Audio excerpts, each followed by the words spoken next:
पर जवाब देते हुए विपक्ष ने तमाम सवाल उठाए थे। गृह मंत्री अमित शाह एक एक सवाल का जवाब देते हुए, और अमित शाह ने यह भी कहा है और प्रधानमंत्री नरेंद्र मोदी भी पहुंच चुके हैं। महत्वपूर्ण बिल है और प्रधानमंत्री के लिए कितना महत्वपूर्ण है ये बिल, आप देखिए कि वो वहां से।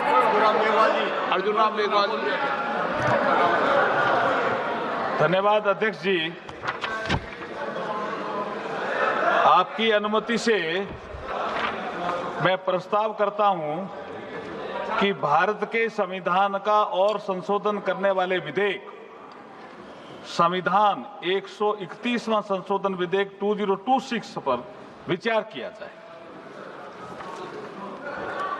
माननीय सदस्यगण, इससे पहले कि मैं विधेयक को विचार किए जाने का प्रस्ताव सभा के मतदान के लिए रखूं, मैं सभा को सूचित करना चाहता हूं कि संविधान संशोधन विधेयक होने के कारण इस पर मतदान मत विभाजन द्वारा होगा। लॉबियां खाली कर दी जाए।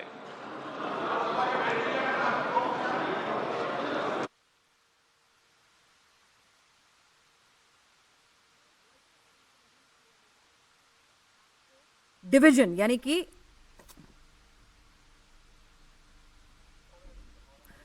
चलिए तो आपको बता दें कि यहां पर अब खुद बताया है स्पीकर ने कि ये क्योंकि संविधान संशोधन बिल है तो ये डिवीजन से होगा, यानी कि आय और नो जिस तरह से आमतौर पर ध्वनिमत से पारित होता है ये उस तरह से पारित नहीं होगा। इसके लिए क्योंकि ये संविधान संशोधन बिल है, 2/3 बहुमत की इसको पास होने के लिए जरूरत है। वो मैजिक नंबर है 360।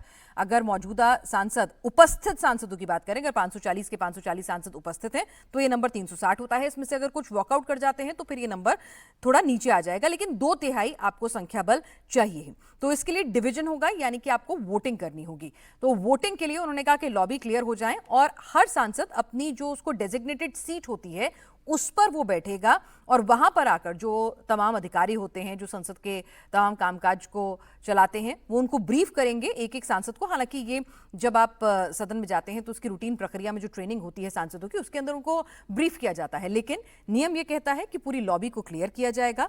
उसके बाद एक एक सांसद को उसकी सीट पर, कि अपनी ही सीट पर बैठा है वो, ये इंश्योर किया जाएगा कि इधर उधर किसी सीट पर नहीं है, वो अपनी ही सीट पर बैठेगा, ये इंश्योर किया जाएगा। और उसके बाद वो वोटिंग की प्रक्रिया उनको समझाई जाएगी कि इस तरह से आपको इतने सेकंड बाद यस के लिए हरा बटन, लाल बटन आपको दबाना है और कुछ सेकंड के बाद आपका वोट सामने स्क्रीन पर रिफ्लेक्ट होने लगेगा। तो संविधान संशोधन विधेयक 131 में अब सबसे पहले इस पर वोटिंग जो है वो होगी।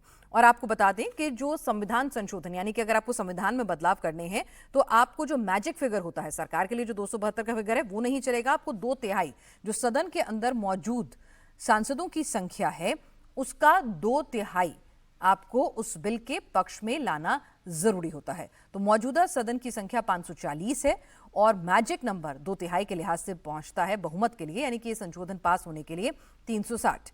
इस बीच आपको बता दें गृह मंत्री अमित शाह ने अपने भाषण के दौरान जब विपक्ष के तमाम सवालों का जवाब दे रहे थे तो उन्होंने एक प्रपोजल ये भी रखा कि आप मुझे 1 घंटे का वक्त दीजिए, जो आप 50% के हर राज्य में जो सीटें बढ़ेंगी वो 50% के फॉर्मूले से बढ़ेंगी, ना कि जनसंख्या के हिसाब से। अगर आप चाहते हैं कि इसका जिक्र जो संशोधन बिल है उसके अंदर लिखित के अंदर हो तो वो उन्होंने पहले से ही ड्राफ्ट करवा रखा है। अगर आप मानेंगे तो वो ड्राफ्ट में उसमें ऐड करके जो नियम कहता है कि एक एक सांसद के पास उस ड्राफ्ट की कॉपी होनी चाहिए, वो डिस्ट्रीब्यूट करा दूंगा। इसमें मुझे बमुश्किल 1 घंटे का वक्त लगेगा। तो केसी वेणुगोपाल ने कहा हमारी इकलौती डिमांड ये नहीं है, परिसीमन को लेकर भी उनकी डिमांड थी, फिर उन्होंने वो रखी।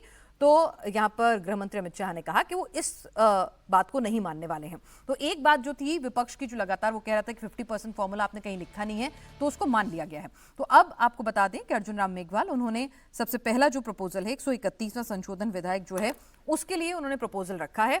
और स्पीकर ओम बिरला ने कहा क्योंकि ये संविधान संशोधन का मामला है और इसके लिए आपको 2/3 वोट होना जरूरी है, ध्वनि मत से ये कतई पारित नहीं हो सकता है। और इसीलिए इसका जो प्रोसेस होगा, उन्होंने बताया सांसदों को कि इस प्रोसेस के लिए डिवीजन में जाएगा। यानी कि आमतौर पे आप देखते होंगे कि सांसद जब अमेंडमेंट्स लाते हैं तो वो अमेंडमेंट्स ध्वनि मत से भी पारित हो जाते हैं, उसमें हाँ और ना कहा जाता है, जो उसके पक्ष में होते हैं आए और फिर नो, और उस हिसाब से भी स्पीकर फैसला सुनाते हैं।